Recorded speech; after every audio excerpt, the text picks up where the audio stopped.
That show, like, you know, the Opie and Anthony show was a different thing. Like it was, you know, and Opie and I did what we could. It's hard to follow the Opie and Anthony show. Like, you know what I mean? It's a hard act to follow. But man, I look back at that show and I'm really glad I was a part of that. Like there was some really funny shit on that show. Great comics coming through. Everyone being vicious to each other. Like, you know what I mean? It was a really... there was a lot of fun times on that show. God, that was so fun. It felt like the luckiest place in the world. There was no better call you could get at the time in the country, I don't think, than to go on to that show. And some people didn't even recognize it, and that's fine. Fuck them.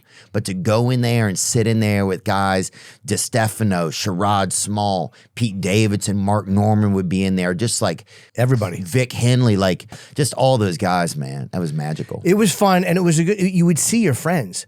I mean, the last time I saw Patrice, I remember he was on O&A, and he was coming in one day, and they're like, "Hey, Patrice is coming in either Thursday or Friday," and we were just having an after show meeting. And they're like, "Do you have any preference?" And I remember going, "Hey, let's do Thursday because I'm traveling Friday. I won't be here, and I wanted to see him." And he came in and he did the show. And that was the last time I saw him. Like, so it was like you saw people that you would not have been likely to see coming through. Friends that were on the road. You would always get to see them because they'd come in the studio. Yeah. That I miss a lot, being in the center of that. Like, you know what I mean?